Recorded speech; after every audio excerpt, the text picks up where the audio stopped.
The red sandstone monuments of Monument Valley rise like ancient tombstones against the vast Arizona sky, their weathered faces bearing witness to countless acts of violence that history has forgotten.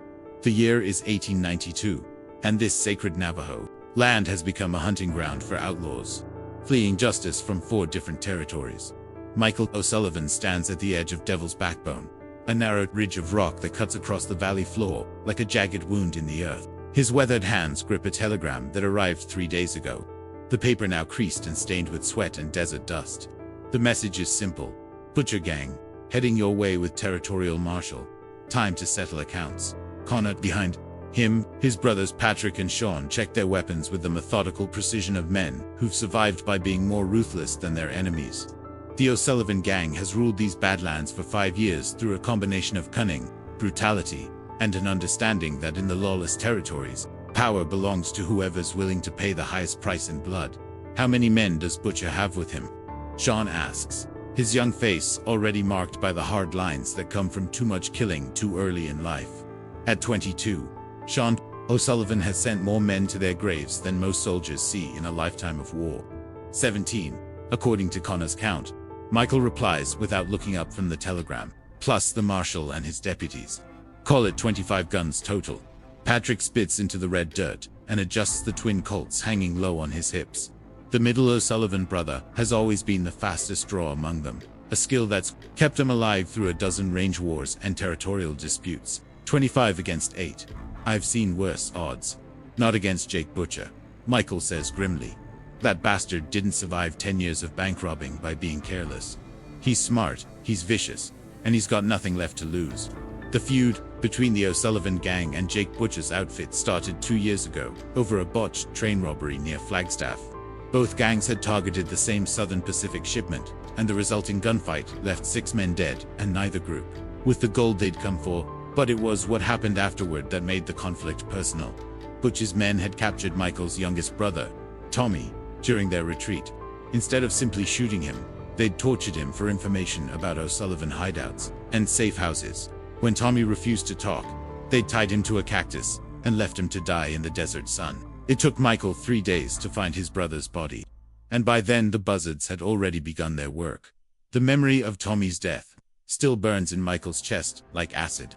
The boy had been barely 19, more interested in horses and harmonica music than gunfighting. He should never have been riding with them in the first place. But family is family in the O'Sullivan Code, and blood demands blood in return. Connor's message says, they're using the old Navajo trail through the northern rocks. Michael continues, folding the telegram and tucking it into his vest pocket. Should reach Devil's Backbone sometime after noon tomorrow. Sean checks the loads in his rifle for the 3rd time, a nervous habit he's developed since Tommy's death. The youngest surviving O'Sullivan has been different since they found his brother's tortured corpse. Harder, colder, more willing to inflict pain on their enemies. We'll be ready for them. But Michael has been thinking about more than just an ambush. The territorial marshals are getting smarter, more organized. They're coordinating between territories now, sharing information, pooling resources. The old days of simply outrunning the law are coming to an end, and Michael knows that survival requires adapting to new realities. Patrick, he says suddenly, what do you know about the old mine shafts up on the backbone? Patrick considers the question while cleaning his pistols. The middle O'Sullivan brother has always been practical, focused on immediate problems rather than long-term planning. There's maybe a dozen of them scattered along the ridge. Most played out years ago. Why? Because burying bodies in the desert has its limitations. Michael replies, buzzards, coyotes, flash floods, too many ways for evidence to surface. But mine shafts. He lets the implication hang in the air. Sean looks up from his rifle, understanding dawning in his eyes. You're not just planning to kill them. You're planning to make them disappear completely. The territorial authorities are getting too organized, Michael explains. They're tracking movements, following paper trails, interviewing witnesses. Dead bodies create investigations, and investigations create problems. But if 25 men simply vanish without a trace, the law has nothing to investigate. Patrick finishes, beginning to see the elegance of his brother's plan. No bodies, no evidence, no case. But elimination on this scale requires careful planning. The O'Sullivan Gang has killed before, many times, but usually in quick, violent encounters that left little time for elaborate disposal methods. What Michael is proposing represents a new level of premeditated brutality, even by their standards. We'll need shovels, Michael says. His voice matters of fact, as if he's discussing equipment for a construction project. Rope, lanterns, maybe. Some of that dynamite we took from the mining camp. And we'll need to scout the terrain carefully. Identify the best positions, the most accessible shafts. Sean rises and walks to the edge of their camp, looking out over the red rock landscape that will soon become a battlefield.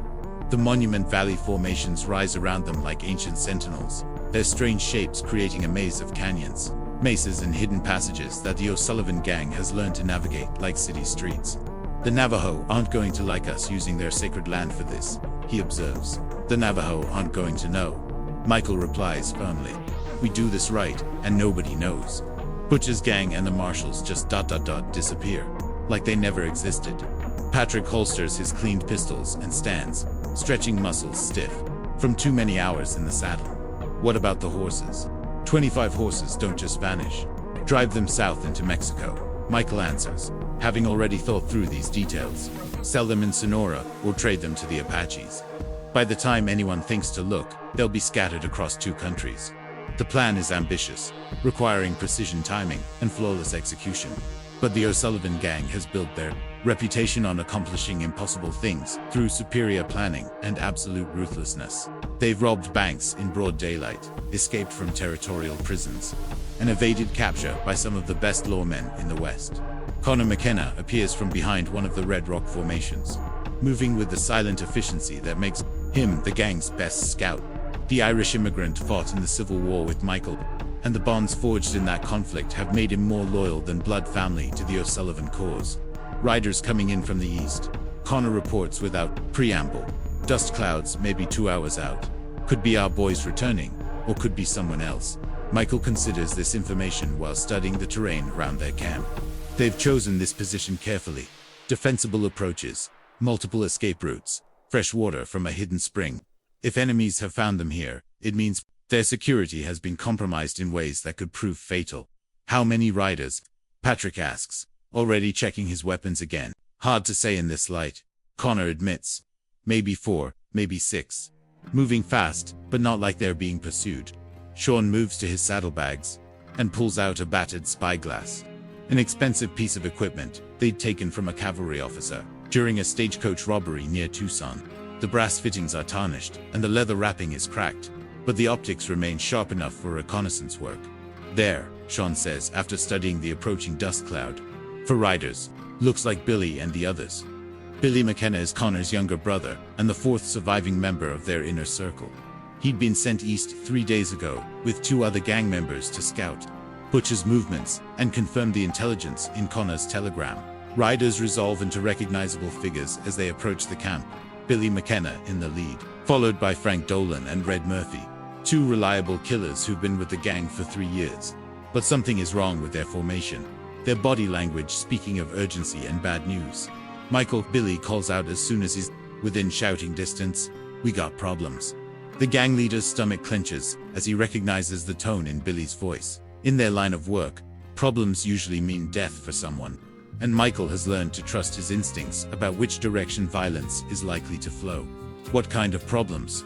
Michael asks as the riders reach camp and dismount. Billy pulls off his hat and wipes sweat from his forehead, the gesture revealing the extent of his agitation. Butcher's not just bringing his regular crew. He's hired on with the Pinkertons. They got detectives, federal marshals, maybe 30 guns total. The news hits the gathered outlaws like a physical blow. The Pinkerton Detective Agency represents a new kind of law enforcement professional, well-funded, and utterly relentless in pursuing their targets. Unlike territorial marshals, who might give up after a few weeks of unsuccessful pursuit, the Pinkertons never stop hunting. Federal marshals, Patrick repeats, his hand moving instinctively toward his guns. That means federal crimes. They're not just trying to arrest us, they're trying to hang us. Sean kicks at a rock, sending it clattering across the desert floor. How the hell did we rate federal attention? We never robbed a post office or hit government shipments.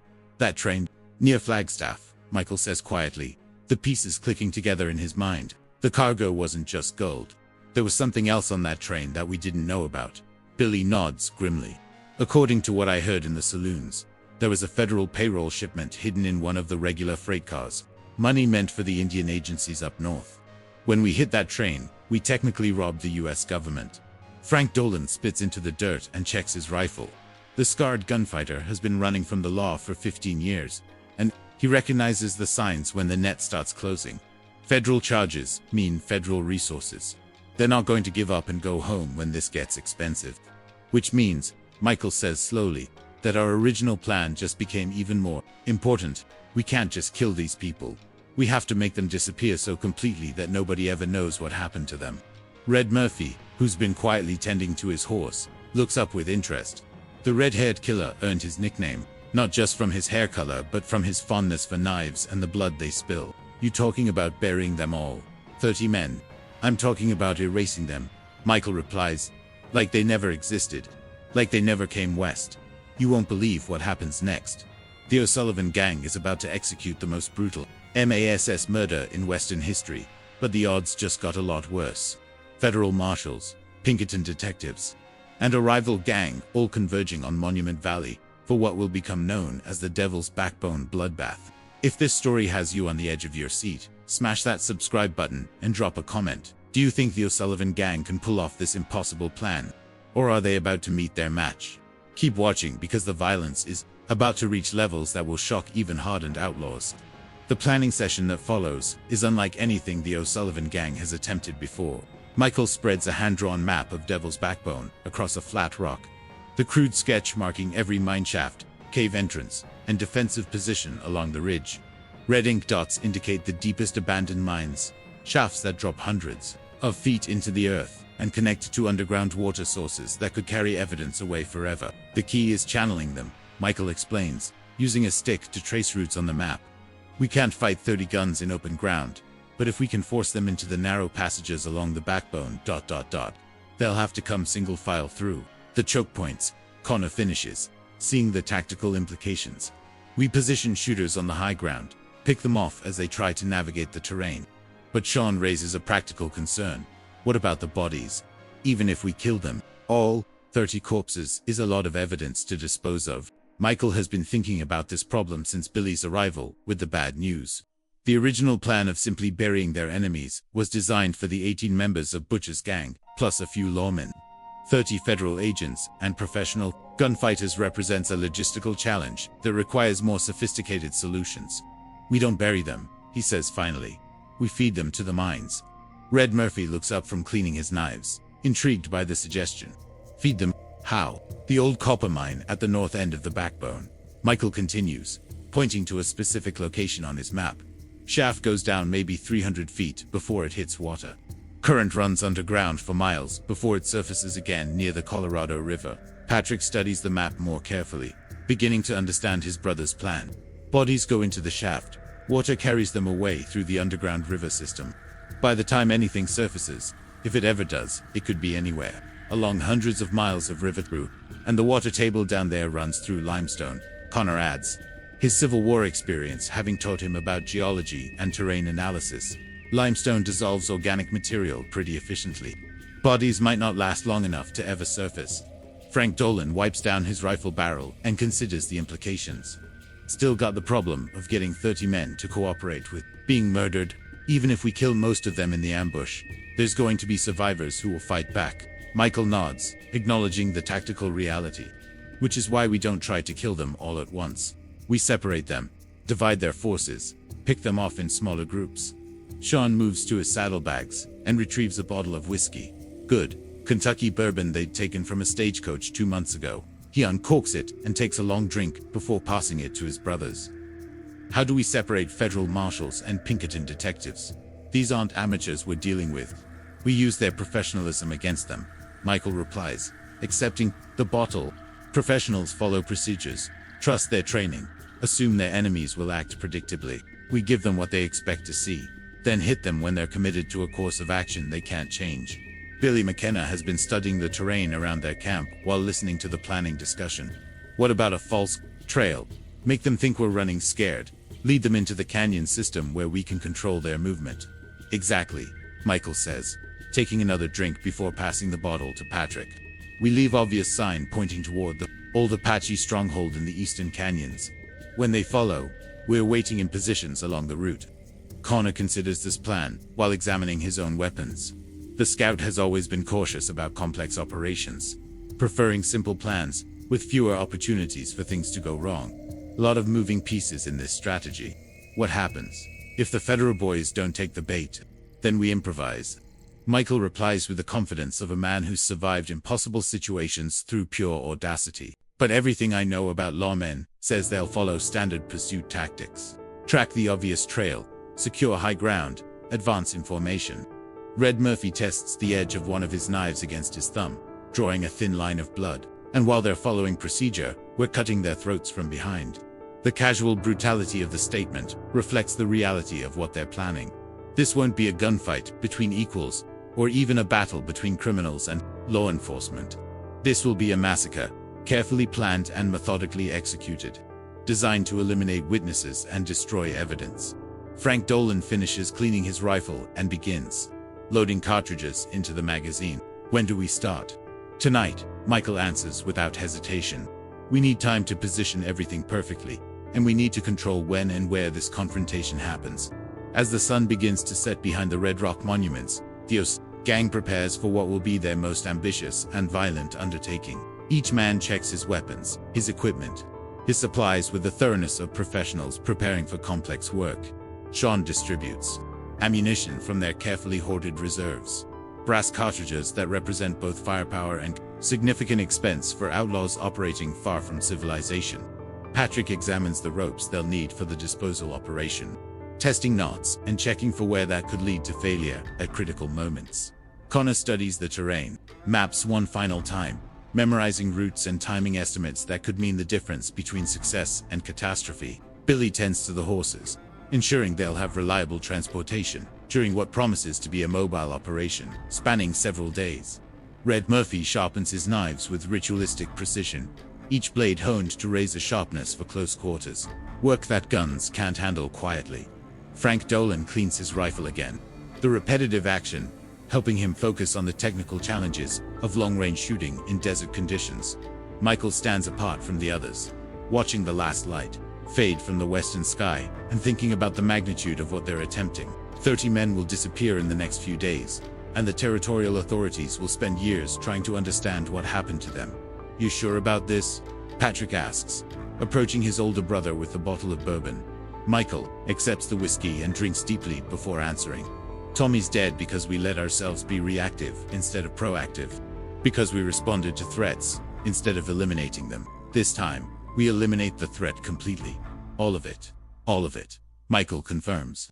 Jake Butcher, his gang, the federal marshals, the Pinkerton detectives, everyone who knows enough to be dangerous to us. Patrick nods slowly, understanding the logic even as he recognizes the unprecedented scale of violence they're contemplating. And after, when 30 federal agents disappear without a trace, they'll send 60 to find them. Maybe, Michael acknowledges. But they won't know where to look or what they're looking for. Dead men tell no tales, and missing men tell even fewer. As full darkness settles over Monument Valley, the O'Sullivan gang begins moving toward their assigned positions. Each man carries specific equipment for his role in the operation: ropes, shovels, lanterns, extra ammunition, and the tools needed to erase evidence of mass murder.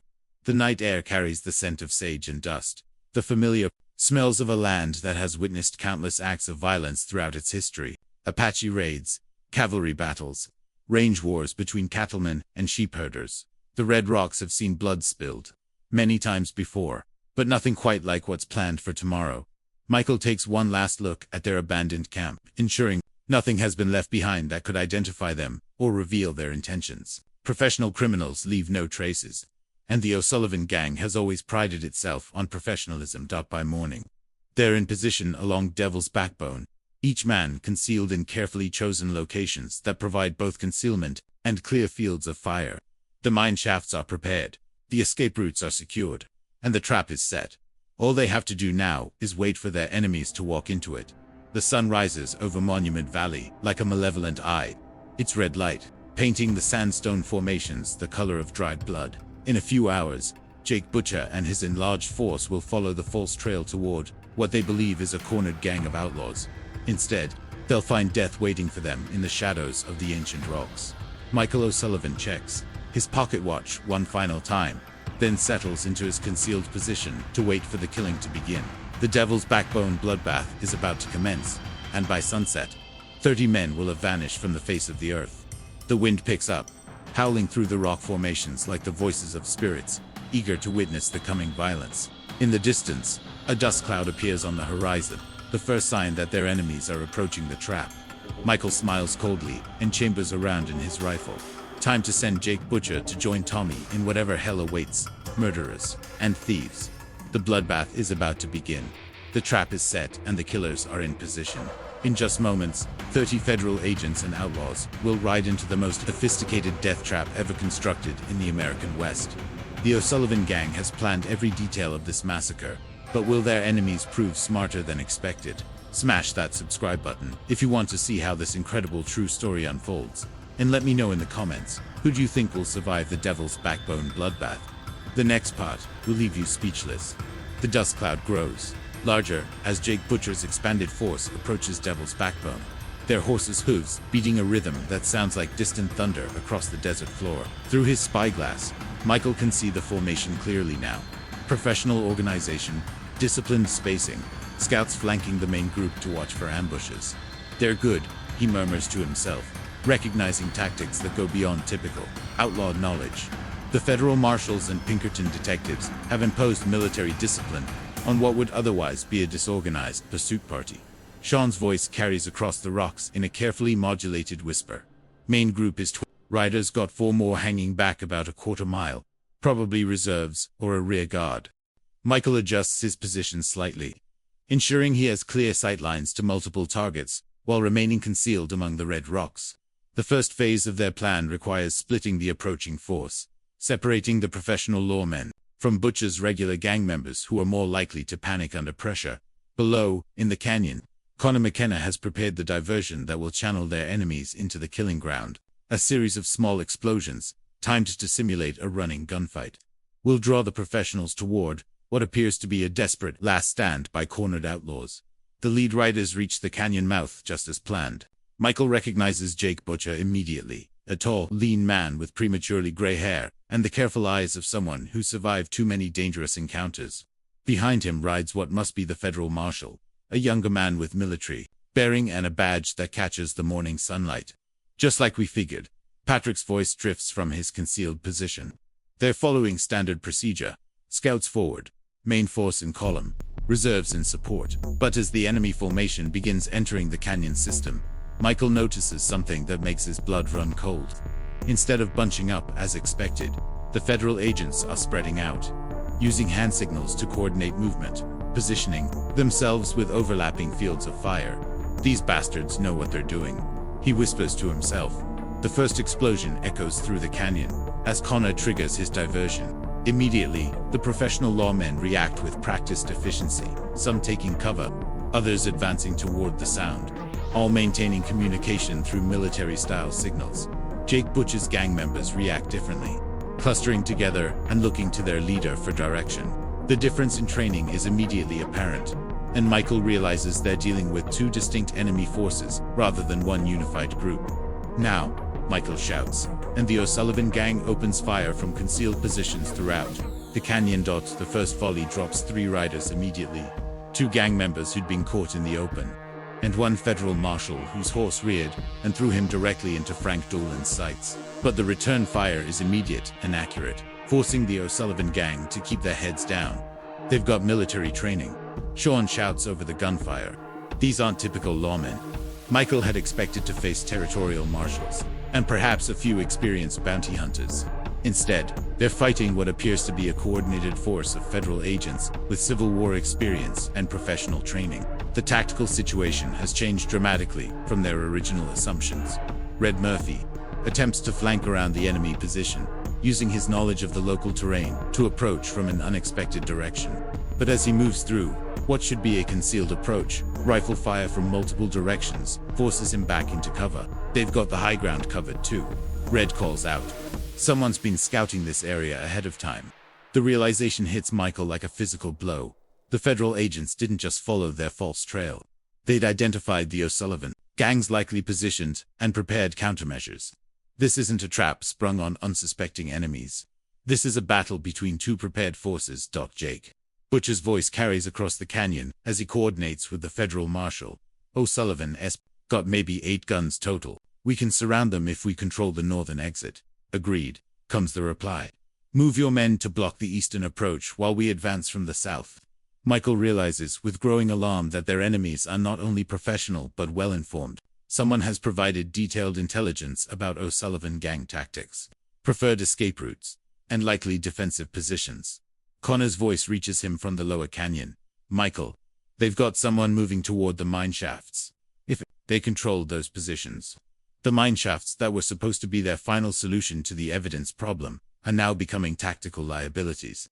If the federal agents secured those positions, the O'Sullivan gang will be trapped in a crossfire with no escape routes. Fall back to secondary positions, Michael orders. This isn't going according to plan, but falling back proves more difficult than expected. The federal agents have positioned themselves to cut off the most obvious retreat routes, forcing the gang members to expose themselves to enemy fire while trying to reach new cover. Billy McKenna makes a run for it, sprinting between rock formations while bullets kick up dust around his feet. He almost reaches safety before a Pinkerton detective's rifle bullet catches him in the spine, dropping him face first into the red sand. Connor screams, seeing his younger brother fall. The emotional reaction nearly gets Connor killed, as he abandons his concealed position to help Billy.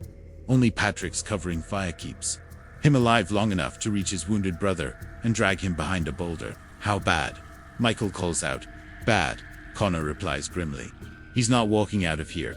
The tactical situation continues to deteriorate as the federal agents demonstrate professional competence that exceeds anything the O'Sullivan gang has faced before. These aren't local sheriffs or territorial marshals who can be intimidated or outmaneuvered through superior knowledge of terrain. Frank Dolan attempts to use his long-range shooting skills to thin the enemy numbers, but discovers that several of the federal agents are equipped with military-grade rifles that outrange his civilian weapons.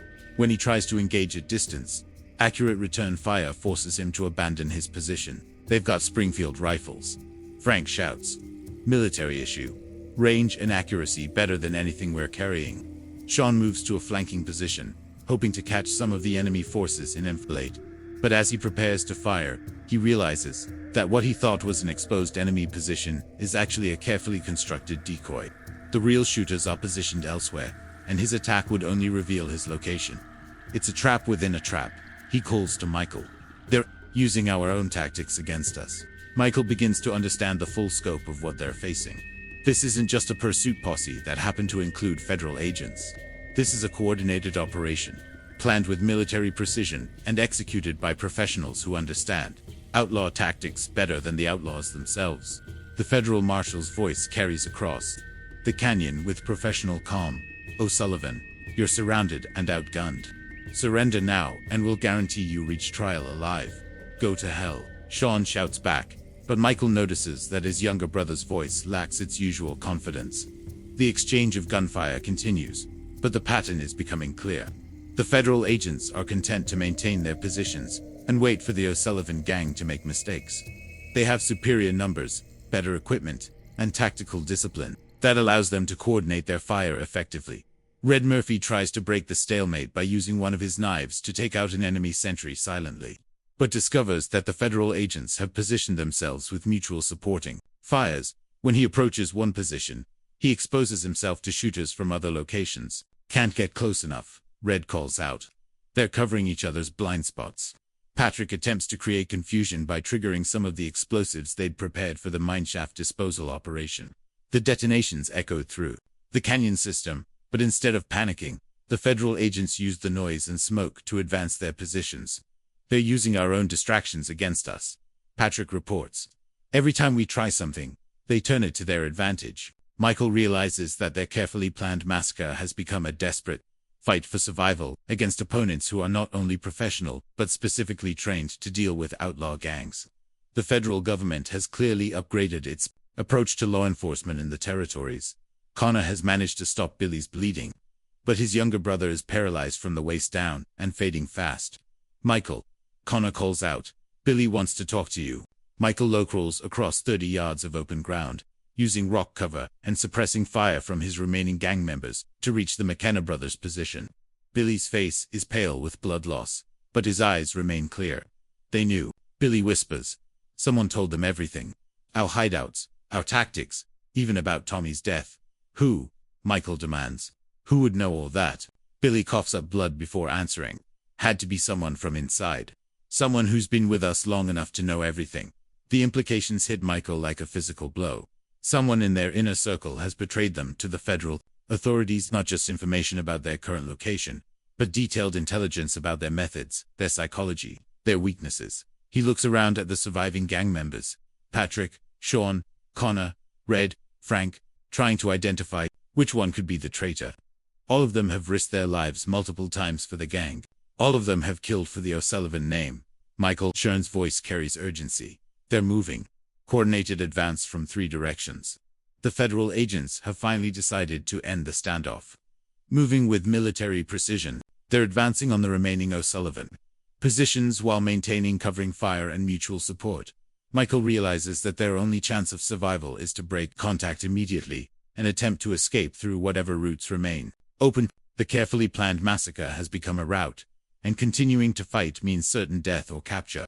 Fighting withdrawal, he orders. Move toward the northern rim. Will try to break out through the Apache Trail.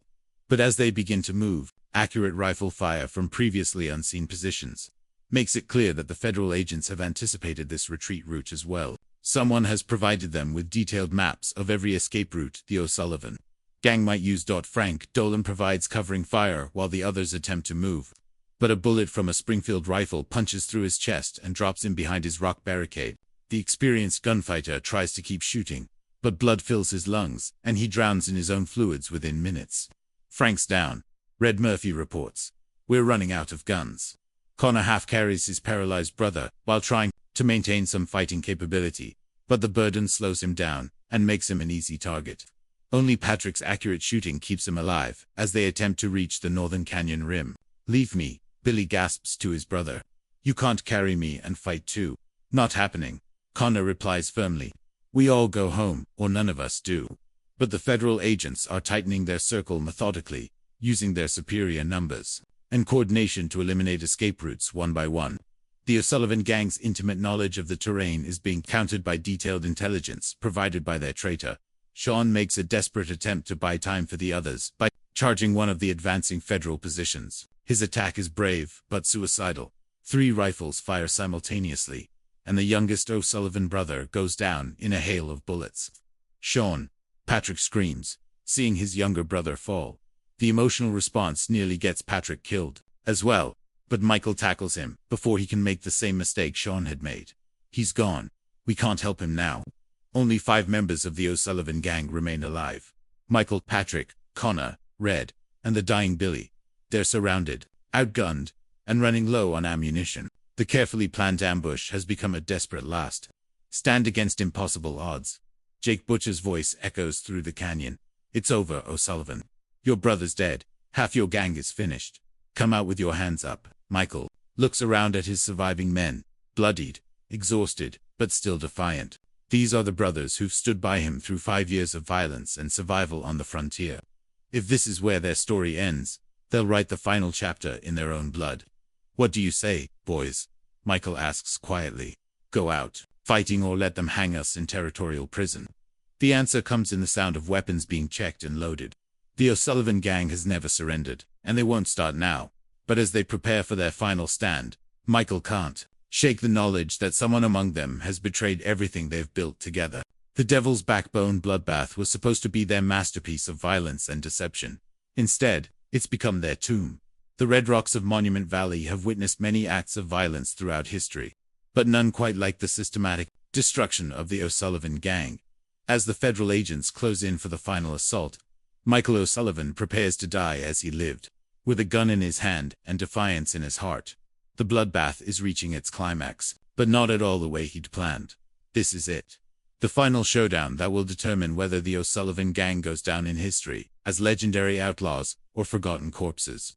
But wait until you see the shocking twist about the traitor among them. It's someone you'll never expect. If you're absolutely hooked on this incredible story of betrayal and violence, hit that subscribe button right now and let me know in the comments who you think the traitor is.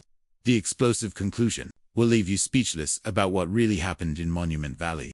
The final assault begins with military precision as the federal agents advance from multiple directions, their Springfield rifles providing covering fire, while assault teams move to eliminate the remaining O'Sullivan positions. Michael recognizes the tactics from his Civil War experience: coordinated fire and movement, designed to overwhelm defenders through superior numbers and firepower. "Connor," Michael shouts over the gunfire, "take Billy and Red toward the old mine entrance. Patrick and I will buy you time." But Connor shakes his head grimly. "Billy's gone. Michael died 2 minutes ago." The loss of Billy McKenna hits the remaining gang members hard, not just because of the personal connection, but because every death reduces their already desperate odds of survival. For men against 20-something federal agents represents mathematical impossibility. Red Murphy attempts one last knife attack, using the chaos of the assault to get close enough for silent killing. But the federal agents have learned from their earlier encounters with O'Sullivan gang tactics. When Red appears behind their lines, 3 men are waiting for him with drawn pistols. The red-haired killer manages to take one agent down with a thrown blade, before bullets tear through his chest and stomach. He falls beside the mineshaft he'd hoped to use for disposing of enemy bodies, his own blood seeping into the red earth. "Red's finished," Patrick reports, his voice showing strain as he realizes they're down to just 3 survivors. Connor, no longer burdened by his dying brother, takes position behind a large boulder and begins picking targets with his rifle. The experienced scout's marksmanship is still formidable, and 2 federal agents fall to his accurate shooting before return fire forces him to take cover. Michael attempts to reach Sean's body, hoping to recover his brother's ammunition, but sniper fire from an elevated position makes movement across the open ground impossible. The federal agents have learned to control the battlefield through superior positioning and coordinated fields of fire. "We're pinned down," Connor calls out. "They've got us covered from 3 directions." Patrick tries to create an opening by triggering the last of their prepared explosives, but the detonation only serves to reveal their remaining positions to the advancing federal agents. Professional training and superior numbers are systematically eliminating every advantage the O'Sullivan gang once possessed. Jake Butcher appears at the edge of effective rifle range, his weathered face showing satisfaction at the reversal of fortune. "How's it feel, O'Sullivan? Being hunted instead of hunting?" Michael doesn't waste ammunition on a target at that range, but the taunt reminds him that this confrontation started with personal revenge. The destruction of his gang is Jake Butcher's payback for 2 years of territorial warfare. "You should have taken the money and run," Butcher continues. "Should have known better than to mess with federal shipments." The reference to federal shipments confirms what Michael has suspected. Their original train robbery near Flagstaff involved more than just regular freight. They'd accidentally stumbled into federal crimes that brought down the full weight of territorial law enforcement. A federal marshal appears beside Butcher, his uniform marking him as the senior law enforcement officer in the operation. "O'Sullivan, this is Marshal Davidson. You're completely surrounded. Surrender now, and I guarantee you'll live to see trial." Michael considers the offer while assessing their tactical situation. Surrender might mean life imprisonment instead of immediate death, but it would also mean the complete destruction of everything they'd built. The O'Sullivan gang's reputation would die in territorial prison. "What's the sentence for federal robbery?" he calls back. "Death," Davidson replies honestly, "but you'll get a fair trial and legal representation. Same outcome either way," Patrick observes grimly. Connor fires at a federal agent who'd exposed himself while changing position, the bullet catching the man in the shoulder and spinning him around. But return fire from multiple directions forces Connor back into cover before he can follow up with a killing shot. "We're down to our last few rounds each," Connor reports. "Maybe 10 minutes of fighting left at this rate." Michael realizes that their ammunition situation has become critical. Professional gunfighters budget their shots carefully, but extended defensive fighting consumes cartridges faster than anticipated. Once they run out of bullets, the federal agents will simply walk up and arrest or execute them. "Save the last round for yourself," Michael tells his remaining men. "Don't let them take us alive for a show trial." But even as he says the words, Michael knows that suicide represents failure in a way that simple death in gunfight does not. The O'Sullivan gang has always defined itself through violence and defiance, going out on their own terms rather than accepting society's judgment. A federal sniper fires from an elevated position, his bullet chipping rock inches from Patrick's head and showering him with stone fragments. The middle O'Sullivan brother returns fire, but his shot goes wide and wastes precious ammunition. Getting hard to see targets, Patrick calls out. They're staying in good cover now. The federal agents have adapted their tactics based on casualties suffered during the initial assault. Instead of pressing forward aggressively, they're content to maintain pressure while the O'Sullivan gang exhausts their ammunition and options. Marshal Davidson's voice carries across the canyon again. O'Sullivan, you've got 1 minute to decide. After that, we're coming in with dynamite. The threat of explosives represents a new escalation that the surviving gang members can't counter. Their defensive positions might stop rifle bullets, but military-grade dynamite will collapse their rock shelters and expose them to finishing fire. Michael looks at his two remaining companions, his brother Patrick and faithful Connor McKenna. These men have followed him through 5 years of robbery, murder, and territorial warfare. They deserve better than to be blown apart by federal explosives in a hopeless last stand. Patrick, he says quietly, you remember what PA used to say about dying well? Patrick manages a grim smile, despite their desperate situation. Better to die on your feet than live on your knees. Connor checks his rifle one final time, chambering what might be his last cartridge. Been an honor riding with you boys. Number 2, regrets. The 3 survivors of the O'Sullivan gang prepare for their final charge, knowing it represents certain death, but choosing to write their own ending rather than accepting federal justice. They've lived by violence, and they'll die by violence, on their own terms. But as they prepare to leave their defensive positions, Connor notices something that stops him cold. Michael, ... Look at the federal positions.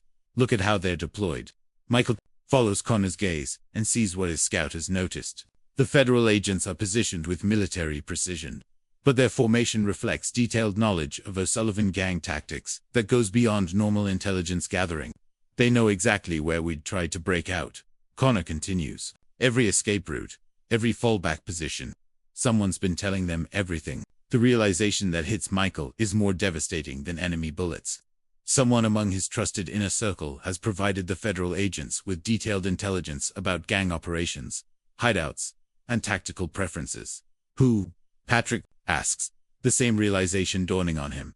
Michael looks around at his surviving companions, trying to identify which one could be the traitor. But Connor and Patrick are the only ones left alive, and both have just expressed their willingness to die rather than surrender. Unless... Connor, Michael says slowly, how did you know Billy and the others would be riding back when they did? You spotted their dust cloud before anyone else. Connor's face doesn't change expression, but something flickers in his eyes. Good eyes, I guess. Always had good eyes. And how did you know Jake Butcher was bringing federal agents? Billy said he heard it in saloons, but you were the one who sent him east to scout. Lucky guess, Connor replies, but his voice lacks its usual confidence. Patrick is beginning to understand the implication of Michael's questions. Connor, you've been feeding information to the federal agents. The silence that follows is broken only by the sound of approaching federal agents preparing for their final assault. Connor McKenna, loyal companion and trusted scout, looks at his friends with something that might be regret. They had me cold, he says finally. Caught me in Flagstaff after a poker game. Said they'd hang me for the train robbery, unless I cooperated. Michael feels something die inside his chest that has nothing to do with their tactical situation. Connor McKenna has been like a brother to him since the Civil War, a bond forged in violence and sealed with shared blood. How long? Patrick asks, his voice hollow. 6 months, Connor admits. They wanted intelligence on gang operations, safe houses, future targets. Said, if I helped them capture the O'Sullivan gang, they'd commute my sentence to life imprisonment. And you believed them? Michael asks. Connor shrugs. Life in prison beats hanging. At least in prison, there's always a chance of escape. The betrayal cuts deeper than any bullet wound. Michael has lost brothers to enemy gunfire and territorial violence. But losing Connor to treachery represents a different kind of death. The bonds of loyalty that held the O'Sullivan gang together have been poisoned from within. Tommy, Patrick says suddenly. When Tommy was captured, you were the one who suggested he ride point that day. You put him where Butcher's men could take him. Connor nods slowly. Federal agents wanted him alive for questioning about gang operations. I was supposed to arrange his capture, not his death. Butcher's people got carried away. So you got my youngest brother, tortured to death, Michael says, his voice deadly calm. That wasn't supposed to happen, Connor protests. They just wanted information, not Patrick's pistol clears leather with practiced speed, the muzzle centering on Connor's chest before the traitor can react. You son of a bitch. All this time, we thought we were fighting enemies. We were fighting you. But before Patrick can fire, federal agents appear at the edge of their defensive position. Rifles trained on the three survivors. Marshal Davidson leads the group, his badge catching the afternoon sunlight. Drop your weapons, Davidson orders. You're completely surrounded. Michael looks around at the circle of federal agents, then at Connor McKenna, then at his brother Patrick, who still has his pistol aimed at the traitor's heart. The O'Sullivan gang's story is ending exactly as Connor arranged, with capture instead of glorious death. Do it, Patrick, Michael says quietly. Kill him. But Connor raises his hands in surrender, positioning himself between Patrick's gun and the federal agents. I wouldn't, Patrick. These agents have orders to take you alive if possible. Alive for what? Patrick snarls. For trial, Marshal Davidson answers. Federal court in Denver. Full legal proceedings. Michael realizes that even their final act of defiance has been anticipated and countered by Connor's betrayal. The federal agents know exactly how the O'Sullivan gang would react to being cornered, and they've prepared responses for every possibility. Connor McKenna, Davidson continues. You fulfilled your agreement with the federal government. You'll be transferred to territorial custody for sentencing on the original train robbery charges. What about the deal? Connor asks. Life imprisonment instead of hanging. Davidson's smile is cold. The deal was contingent on capturing the O'Sullivan gang alive. Since most of them are dead, the terms have changed. The betrayal that destroyed the O'Sullivan gang has also destroyed Connor McKenna. The federal agents used him to eliminate their primary targets, then discarded him as soon as he was no longer useful. You played yourself, Connor, Michael observes. Thought you were smarter than everyone else, and got used like a tool. Connor's face shows the first real emotion he's displayed since revealing his treachery. The dawning realization that his betrayal has accomplished nothing except the destruction of men who trusted him with their lives. Federal agents move forward to disarm and arrest the three survivors. Michael O'Sullivan, Patrick O'Sullivan, and Connor McKenna, the last remnants of a gang that once terrorized 4 territories, surrender their weapons without resistance. As handcuffs click into place, Michael looks out over the red rocks of Monument Valley, where the bodies of his gang lie scattered among the ancient sandstone formations. Sean, Red, Frank, Billy, brothers in blood and violence, now silent forever, beneath the merciless Arizona sun. The mine shafts, Patrick says bitterly, as federal agents secure his bonds. All that planning for nothing. Marshal Davidson holsters his weapon and signals his men to begin collecting the bodies. 18 dead outlaws. This'll be the end of gang activity in Monument Valley for years to come. 18. Michael looks around, counting. You're missing some. Davidson's expression doesn't change. Official report shows 18 casualties in the Devil's Backbone engagement. Clean numbers make for clean paperwork. Connor understands first, the federal agents are adjusting the body count to match their bureaucratic needs. The actual massacre was messier, more complex. But history will record exactly what the government wants it to record, as they're loaded onto pack horses for the long journey to Denver. Michael takes one final look at the Red Rock formations that have witnessed so much violence. The O'Sullivan gang story ends not in glorious battle, but in betrayal and federal custody. The Devil's Backbone keeps its secrets, as it always has. The wind continues to howl through the ancient stones, carrying away the last echoes of gunfire, and the dying screams of men who thought they could make themselves legends through violence alone. In the end, even legends die.